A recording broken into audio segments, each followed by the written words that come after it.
Hello, I'm Kia Harlan, and today I'll be talking about a contemporary health issue regarding intermittent fasting.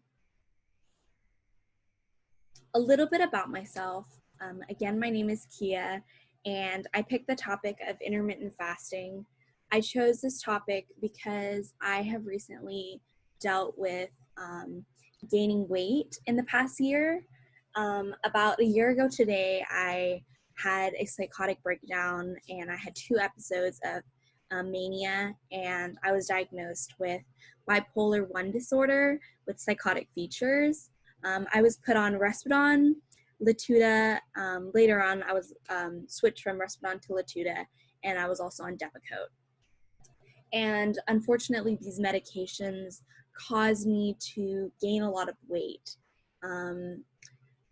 It changed the way my body processed food. So perhaps the same amount of food that I would normally eat affected me and caused me to gain more weight than I did before the diagnosis. And unfortunately, I gained over 30 pounds. And because of this, it caused me to have a lot of insecurities, and it made me feel really unhealthy because I was over the weight that a typical 5'4" woman should have. And I didn't fit into my clothes anymore. And so I know a lot of people deal with this. And so I felt like the topic of intermittent fasting was really interesting because I've actually tried it, and I wanted to do research on it to see if it actually is effective and is worth trying compared to other diets like the ketogenic diet, the Mediterranean style diet, or veganism. And I wanted to see if just by changing when I ate, if I could change my habits and have a healthier lifestyle. And looking back at high school, I really never did any kind of dieting at all. I pretty much was a very busy student who didn't really have, I told myself I didn't really have time for being healthy, or I didn't really know what that was. I really just tried to have a balanced meal, and I didn't really count calories or count how many carbs or proteins or fibers I was intaking. However, because of the weight gain that I've had, I've really realized how important it is to really maintain a healthier lifestyle, and part of that is through the way that I diet and what I am putting into my body. And so I really want to explore if intermittent fasting or if is a good dieting technique for a healthy lifestyle and possible weight loss. And I'll be comparing it to other diets and really seeing what it has to offer. So the topics that I'll be covering is 1, what is intermittent fasting? 2, current events on hot button issues. 3, risk factors and prevention. 4, changes and controversies. And finally, 5, dimensions of health affected. So a little bit of an introduction. Dieting is nothing new, and there are endless dieting plans and tips for weight loss. Dieting is important for many people because of the negative impacts of being overweight or obese. And as you may know, the US especially has an obesity epidemic. Effects of being overweight include cardiovascular diseases, some cancers, type 2 diabetes, musculoskeletal disorders like osteoarthritis, and unfortunately, there are often negative effects to dieting, often because of something called dieting culture. So even though people are obese, it seems like people want to get better, right? And they want to live a healthier lifestyle, but there are negative impacts of the dieting culture. So what is dieting culture, you ask? This is where people idealize and equate being thin to being healthy. It can be really toxic for some people. If they're not the idealized size, those people may feel inferior and that they can never measure up, even if they are healthy. This in turn can cause eating disorders like anorexia and bulimia. One of these breakthroughs, though, of dieting is intermittent fasting. So if you haven't heard of intermittent fasting is an eating pattern that cycles between periods of fasting and eating. It doesn't specify which foods you should eat, but instead focuses on when you should eat them. In this respect, it is not a diet in the conventional sense, but more accurately is described as an eating pattern, according to Gunner's 2020, page 1. There are several variations of how people practice intermittent fasting. Some fast for 16 hours and then are able to eat within the following 8-hour time frame. Another variation includes 1 meal a day, or OMAD. As the title suggests, people fast for the day except for a single meal at the time they desire. So there are other variations that we will discuss later on in this presentation, but that's just to whet your appetite on what intermittent fasting is. So should you intermittent fast? In this presentation, I hope to demonstrate that while some may say that intermittent fasting is equally effective as the next diet and is actually more difficult to maintain, in fact, I want to say that it is a new way of eating that has more benefits than drawbacks. And here is a brief overview of intermittent fasting. So we're just going to watch this short clip and then we're going to discuss it.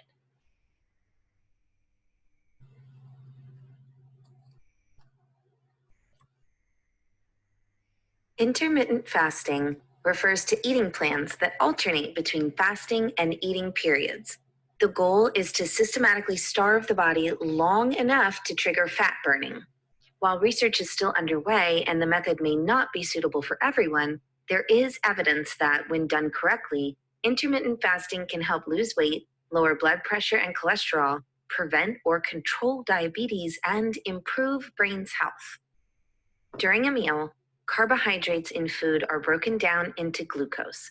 Glucose absorbs through the intestinal wall into the bloodstream and is transported to various organs, where it serves as the major energy source. Excess glucose is stored for later use in the liver and adipose tissue in the form of glycogen and fats. In between meals, when the body is in the fasted state, the liver converts glycogen back to glucose to keep supplying the body with energy. Typically, an inactive person takes about 10 to 12 hours to use up the glycogen stores, although someone who exercises may do so in much less time. Once the reserve of glycogen in the liver is depleted, the body taps into energy stores in adipose tissues. This is when fats are broken down into free fatty acids, which are then converted into additional metabolic fuel in the liver. Thus, if the fasted state lasts long enough, the body burns fat for energy and loses that extra fat. Losing the extra fat is translated into a range of associated health benefits. Insulin is the hormone required for driving glucose into cells. Insulin level is regulated to match the amount of glucose in the blood, that is, high after a meal and low between meals. Because insulin is secreted after each meal, eating throughout the day keeps insulin levels high most of the time. Constant high insulin levels may desensitize body tissues, causing insulin insensitivity, the hallmark of prediabetes and diabetes type 2. Fasting helps keep insulin levels low, reducing diabetes risks. Fasting also has beneficial effect on the brain. It challenges the brain the same way physical or cognitive exercise does.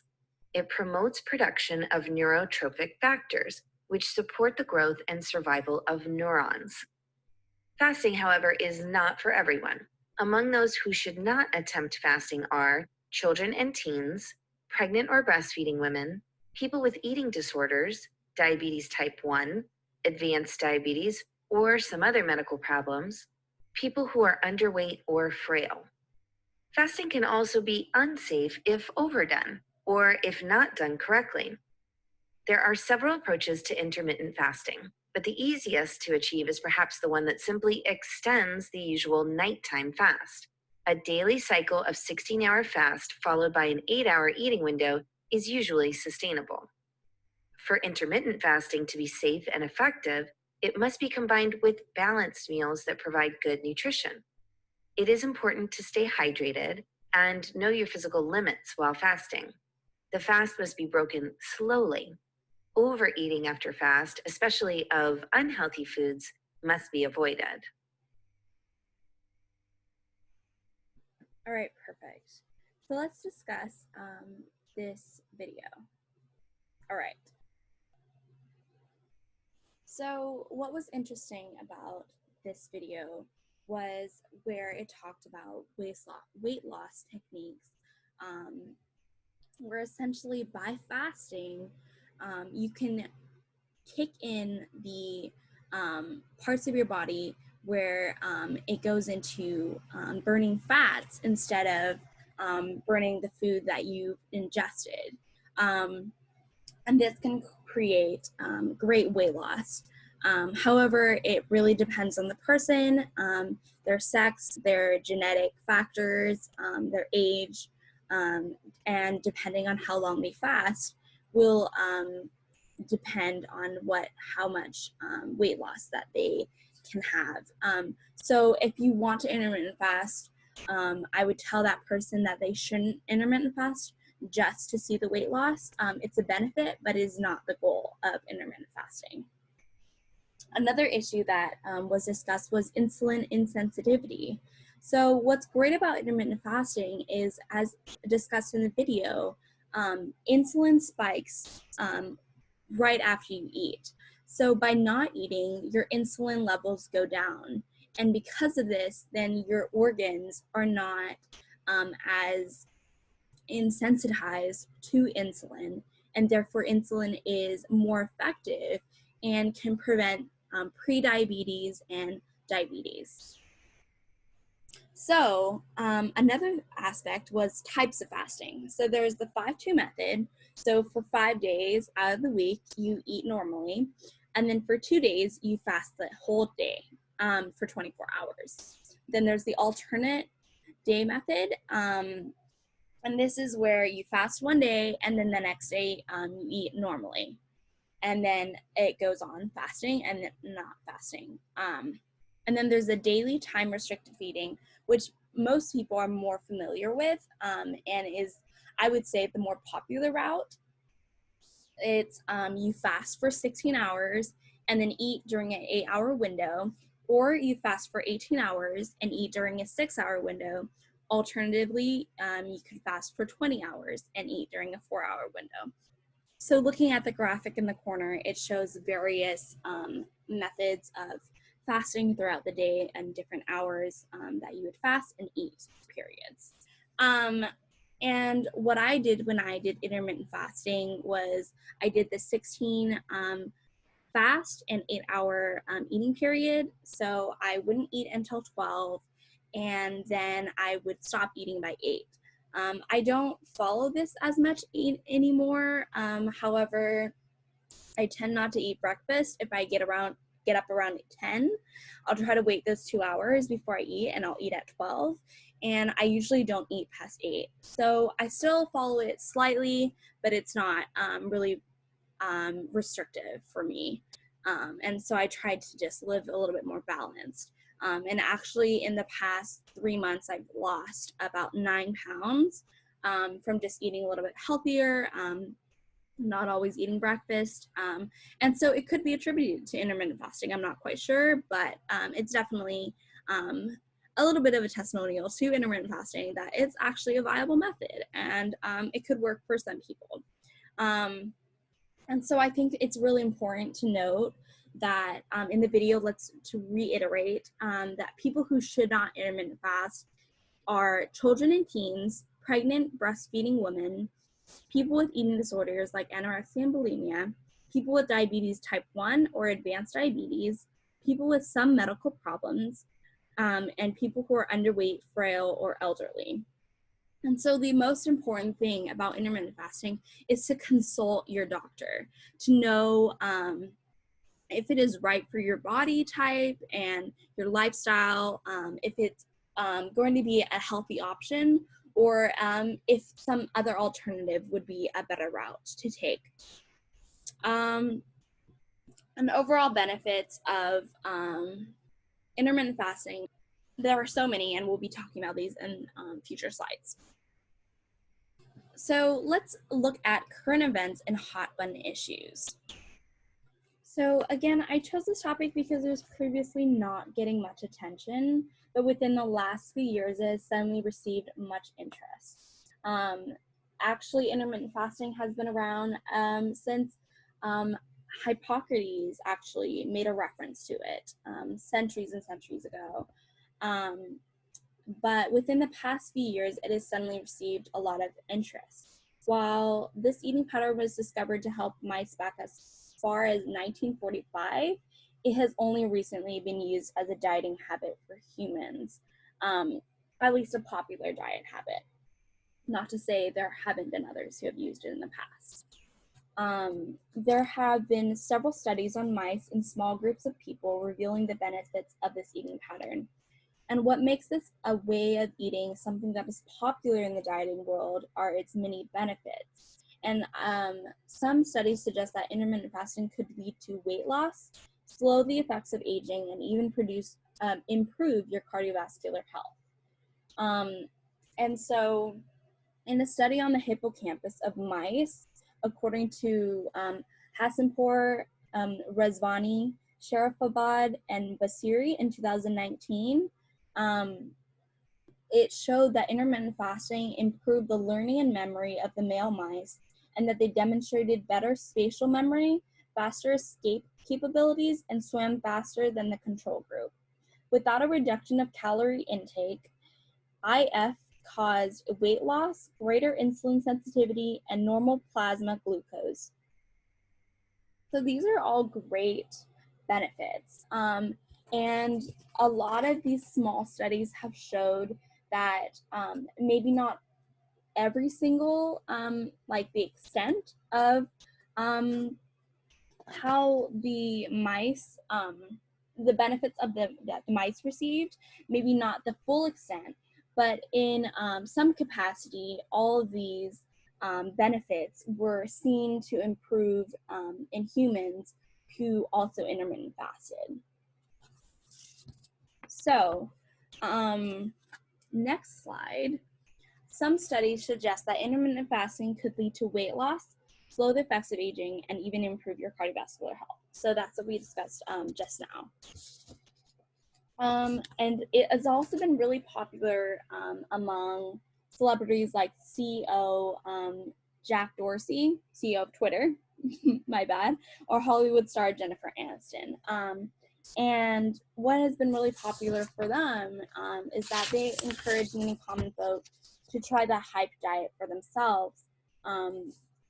For Jennifer Aniston, I think she would eat at 8, but she wouldn't eat later on in the day. Like she would finish eating really early.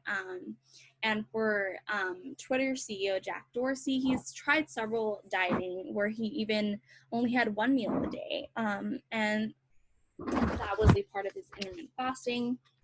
So he would fast quite a long period, but just have that 1 meal a day. And because of these celebrities who are interested in intermittent fasting, they definitely contribute to people wanting to try it. And they've seen how fit Jennifer Aniston and Jack Dorsey are and what lifestyles they carry. And they definitely want to emulate that. However, this diet is not for everyone, especially those prone to eating disorders, as earlier mentioned, as it may encourage binge eating and hurt their relationship with food. So a lot of people who may be against intermittent fasting may bring up that it could actually cause an eating disorder. So I think to not discredit intermittent fasting. All right, next slide. According to, I'm sorry if I don't say these right, but Almanazir Bahaman Alzagabi, Eliash, Nashwan, and Bahaman in 2019. They did research on the impact of daily intermittent fasting on diurnal intermittent fasting, or DIF, especially during and outside of Ramadan. The study of DIF sought to see how it affects pro-inflammatory cytokine levels, which relate to heart failure, inflammation, and cell death. Their increased levels can have a negative impact on a person's organs. So cytokine levels, we want to decrease these, right? And they can have a negative impact on the bodily functions and increase the risk of diabetes as well. So the results of the study found that there was a significant reduction of cytokine levels during the DIF phase compared to the non-fasting period. This study demonstrated that intermittent fasting has a positive effect on a person's health. So as you can see, Ramadan is a cultural and religious practice that includes fasting for most of the day, or the entire day, and that evening you break the fast with a huge meal. So in the case of intermittent fasting as a health choice, I would say that you wouldn't want to overeat, as seen in the video earlier. You definitely want to balance everything, and it's supposed to reduce the calorie intake, so I would not recommend overeating and going all out when you have the chance to eat during that time period. So there are many positives to intermittent fasting. What makes this diet option so popular? So I mentioned that I was going to discuss some of the benefits, and I found these two graphics that really sum up some of the great benefits. So on the left side, if you look at this table right here, it accelerates weight loss, it improves glucose uptake, improves insulin sensitivity, reduces sugar cravings, regenerates cells, and improves brain function.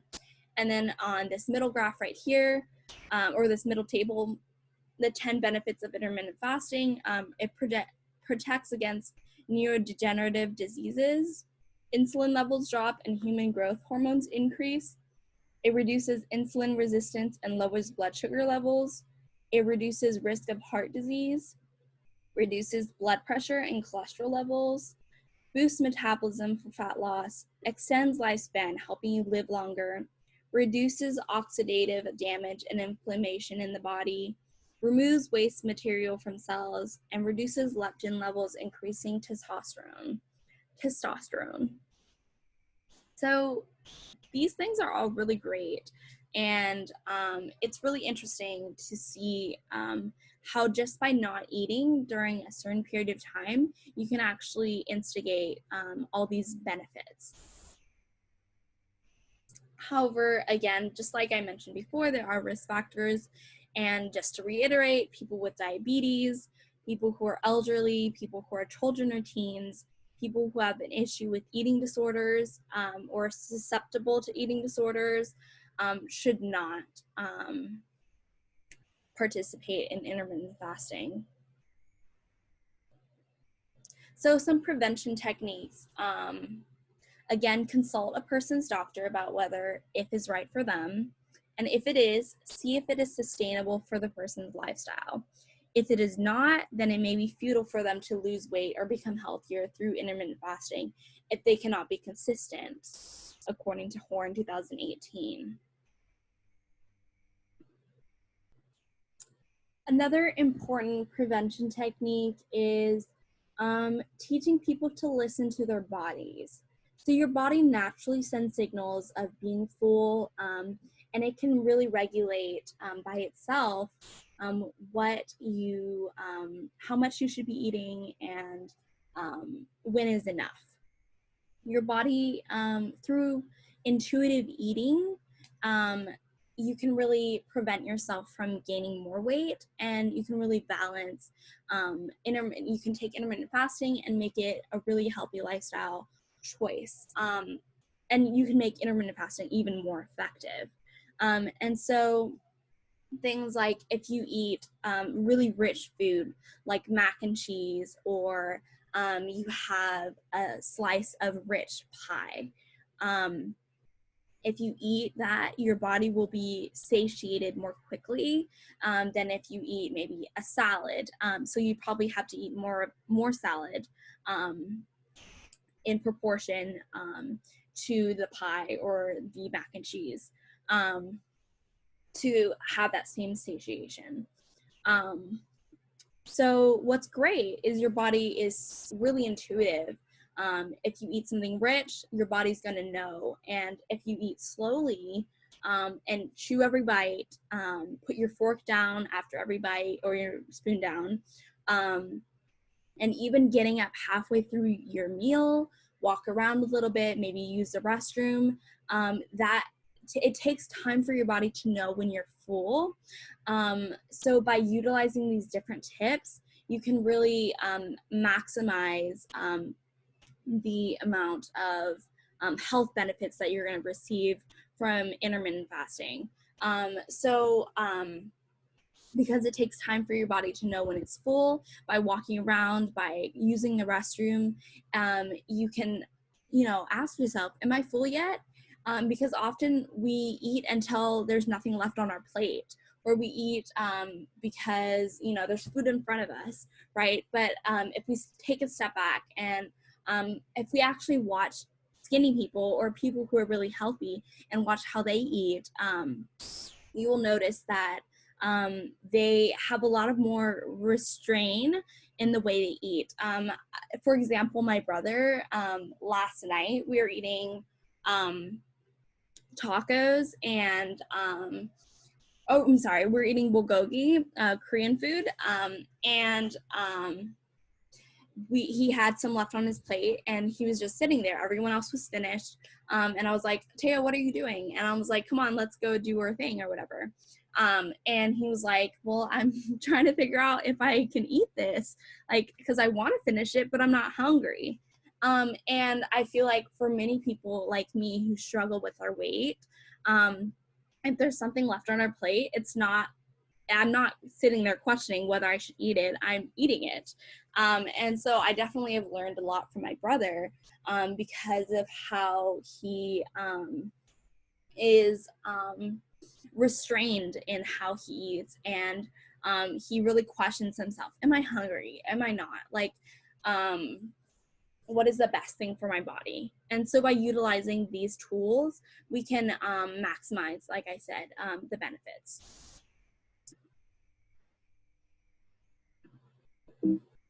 All right, changes and controversy. All right, so changes and controversies.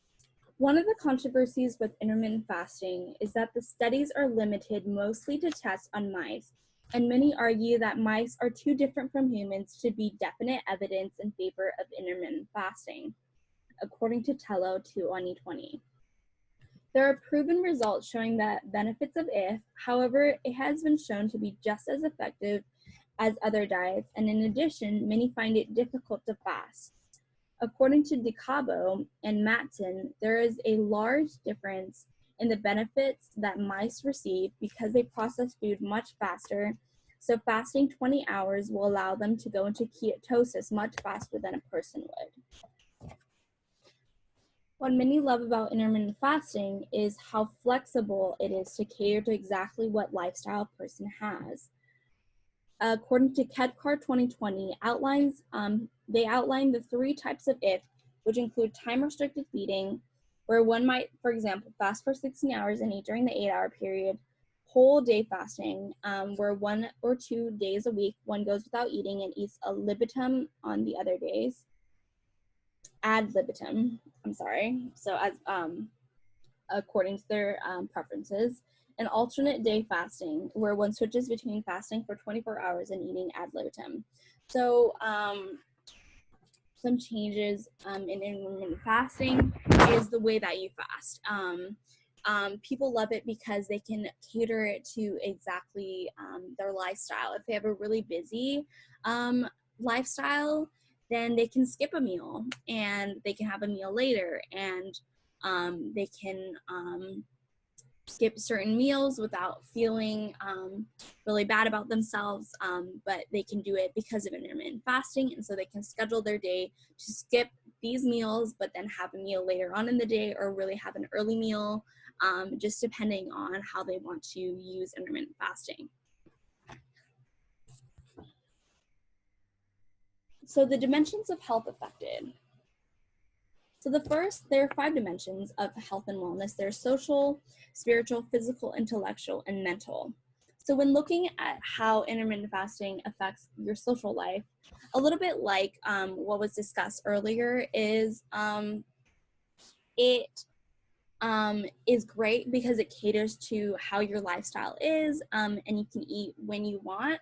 However, it can actually have some negative impacts to your social life, because if your friends want to go brunch at the local cafe, you may not be able to eat during that time. So it could be a little bit socially awkward.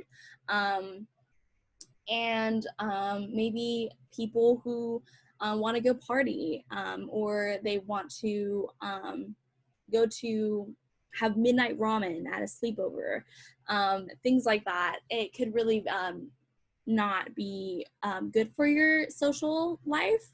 And so people have to take that into account. If they're going to do intermittent fasting, there are some drawbacks, and it may not be for everyone. Next, spiritual. So intermittent fasting has been throughout history used as a religious form of a practice. As talked about earlier, in Ramadan, in Christian circles, fasting is used as a way to meditate and a way to pray, and basically by starving the body of something that is just seen as a given. So like the comfort, and by taking away that comfort from yourself, it's a way to honor God, and putting other things as more important. If you're praying for a certain thing, then you're saying, God, when I'm hungry, I want to remember that this hunger is because I'm praying for this certain thing. So let this hunger remind me to continue to pray for this, or I'm sacrificing this in order to really see results and see you work in this situation, right? And so spiritually, people can use intermittent fasting as a spiritual means too, to test their brain and their mental power, and they can use that time when they're not eating as time to do other things, like meditate and read their Bible and do their devotional, and do outreach, and cultivate that relationship with Christ. Next, we have physical wellness. So I think this one is a little bit more obvious. As talked about, there's many benefits of intermittent fasting, but physically, paired with physical fitness, and physically working out, this method of dieting, or this eating pattern, can be really helpful for many people. Already there's a calorie deficit in their intake. So by physically working out, you will burn more calories and be able to lose more of that weight. Next, there's intellectual. So this one's a little bit interesting because, like I said before, related to spiritual, it can test your brain power. And as discussed in the first video, it actually increases your neurons and promotes neuron growth. Another thing that's great about the intellectual wellness is that typically when you eat 3 meals a day, once you eat, after you eat, you may feel a little bit sluggish. Most of the blood in your body is going towards your stomach and digestion, and so you may not feel as sharp. But however, when you're fasting, you may feel really sharp and attuned, and have more energy. And so it really increases your intellect and your intellectual prowess and your ability to articulate and think properly and be able to process things with your family and the people around you and have more meaningful connections. Finally, your mental state. Your mental state is just as important as your physical state of wellness. And when looking at how intermittent fasting can help you mentally, it can really promote when you lose that weight or when you feel that you're living a healthier lifestyle, that can really increase your mental health and increase your body positivity toward yourself. I would say that just as mental health is as important as physical health, it's really linked to intellectual health, because when you feel sharper and you feel like you can think and process better, you're emotionally more stable, you're able to process things in a way that is healthier. And when you feel physically fit and you feel like you're doing something good for your body, it promotes the way that you see yourself and the way that you interact with others.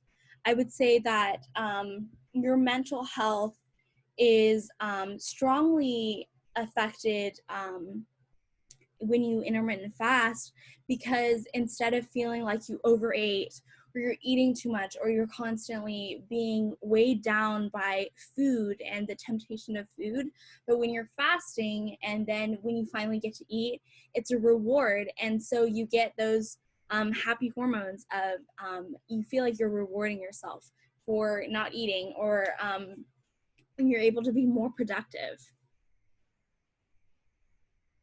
Right. When we're looking at applications to the field of public health, it is important to, again, look at intermittent fasting and look at the positives and the negatives. First, the ideology behind intermittent fasting is that it allows there to be a calorie deficit so a person can lose weight, as they tend to eat less during this time.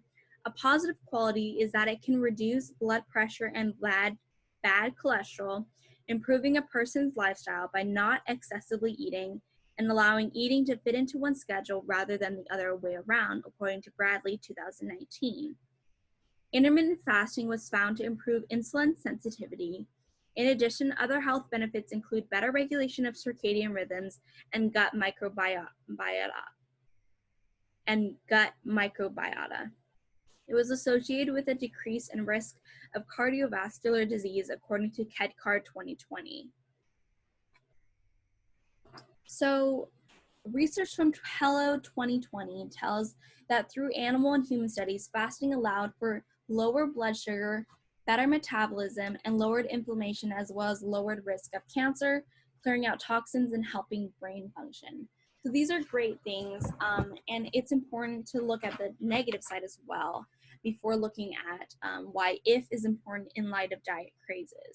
So a negative aspect of intermittent fasting is that it can be a slippery slope to bad eating habits and can lead to an eating disorder, according to Cording 2019. According to Bradley 2019, one of the negative effects is that many people have a negative association with the idea of fasting, as it brings up ideas of starving and feeling uncomfortable. It is strongly advised against for people who have diabetes or other metabolic disorders, those taking medication requiring food, children and teens, those with a history of disordered eating, or pregnant women, or those trying to conceive. Another observation that Bradley makes is that one may overeat because of how hungry they are, or they may feel fatigued at the start of the day. So now let's look at in light of diet crazes. So there are definitely some negative aspects of if. However, I would say when looking at diet fads that are dangerous, I would say if is not dangerous in light of that. So, according to 15 diet fads that are downright dangerous on Best Life, they found that there are quite a few diets that are just atrocious and should not be followed whatsoever. So just a brief overview, there's the werewolf diet, where one during the full moon or new moon for 24 hours, you only ingest water, fruits, and veggies. And experts basically say that there is no research to back this up, that you will that this is effective, and you will likely regain the weight you lost. There's also the 5-bite diet, where you only have 5 bites for lunch, 5 bites for dinner, and you often skip breakfast. And this is shown to really have no healthy aspect whatsoever.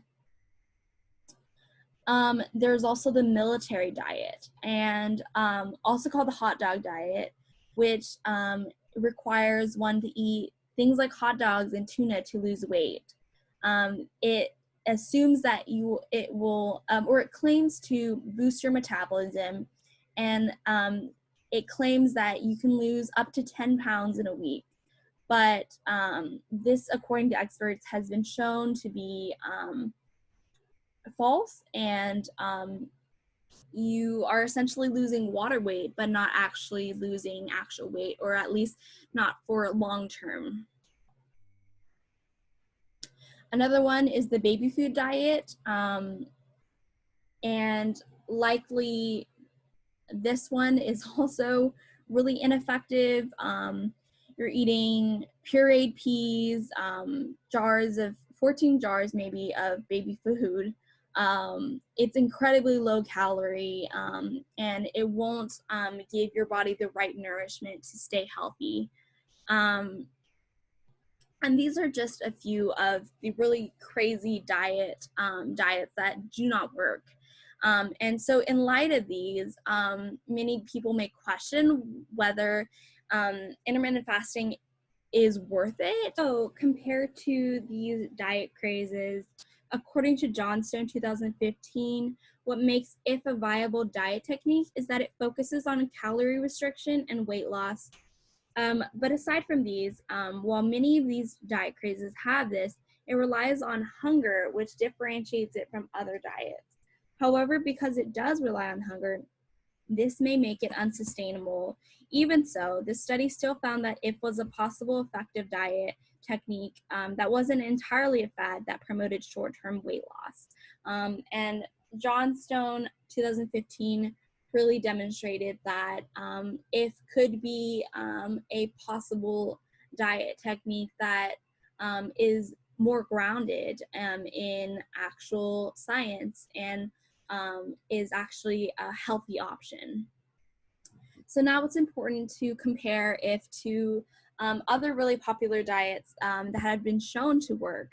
The ketogenic diet, the paleo diet, and the Mediterranean diet are just a few examples. And so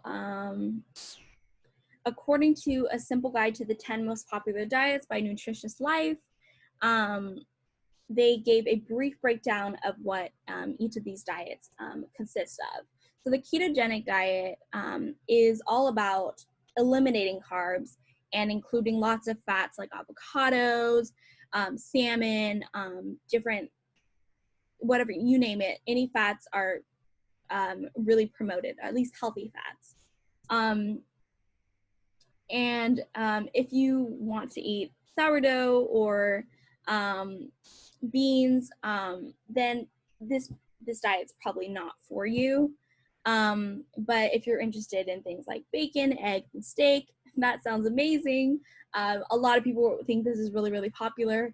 And the process is called ketosis, where essentially your body goes into burning fats instead of sugars. And while this seems really attractive, I've heard from quite a few doctors that, or I've read from doctors that say that it actually when like someone dies or they look at your organs, they're actually covered in fat. And it's just, it's really gross. It's not really healthy for your body. You know, there's differing opinions. However, it doesn't seem like as good an option because it's not really normal for your body to process food like this. In the paleo diet, on the other hand, or I'm sorry, we'll talk about the Mediterranean diet.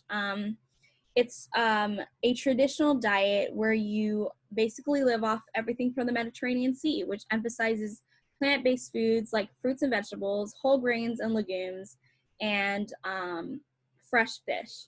So this diet is really popular because it's basically going back to the basics, and it has many health benefits and is well documented. And it recognizes the importance of really enjoying your meals and not just trying to cut and eating the bare minimum, but it actually allows you to eat quite a bit. So that's actually a really good diet, and I would say it's really comparable to if. Um, and finally, the paleo diet. It focuses on pre-agriculture and hunter-gathering ancestors, what they ate, and it follows that as closely as possible by eating a lot of high-quality meats and fish, tons of veggies, and no processed foods. And so this one also really goes back to the basics. And it's a lot of people who follow it say that it minimizes your risk of chronic disease, basically because your ancestors did not suffer from the ones that we now face. And a lot of people who have used it say that it can lead to weight loss. So these are just a few of the diets that are really popular now. And I would say that based on my research, intermittent fasting is a good weight loss technique. It is comparable to these diets, and it is as good, if not better, than these diets, but it really depends on the person and if you can really sustain intermittent fasting. If you can get over the hump of not eating for a long period of time, and if that's not possible for you, then this is not the diet for you. So finally, should you try this diet? In conclusion, for those seeking a healthy lifestyle eating pattern, intermittent fasting is a possibility for many people. It lowers cholesterol, helps with weight loss, reduces liver fat, and improves glucose production. It is not for everyone, as it can be harder for some people to maintain until their body gets used to not eating 3 meals a day and eating throughout the day. Final thoughts on this topic, I would say that audiences should be wary of fads and popular diets, even if they have been shown to be effective. Perhaps there is too much of a culture promoting dieting, restricting, and cutting out food groups, when in fact a person can be happy with a balanced diet that does not restrict food, but takes everything in moderation. So in conclusion, I would say everything is about balance, and if intermittent fasting, you can do it in a balanced way, I think it can be effective for some people. But it really depends on your lifestyle and what works best for you. So I think that this was a really interesting topic. I am really grateful that I was able to research it more and look into why I did intermittent fasting in the first place. I really did it honestly because my mom told me I should do it, and she had done a lot of research on it. But doing the research myself, I've come to the conclusion that maybe it's something I want to continue in the future. And maybe promote a little bit more, but I definitely have a lot more research to do and a lot more learning to do in the process. But thank you so much for watching this presentation, and I hope you have a fantastic day. And yeah, and here are my references that I used throughout the PowerPoint, my resources. I'm just going to go through these really quickly. You can pause the video if you want to look into them. And I tried to mention the names of the people that I used, but the topics I used were definitely from these resources. All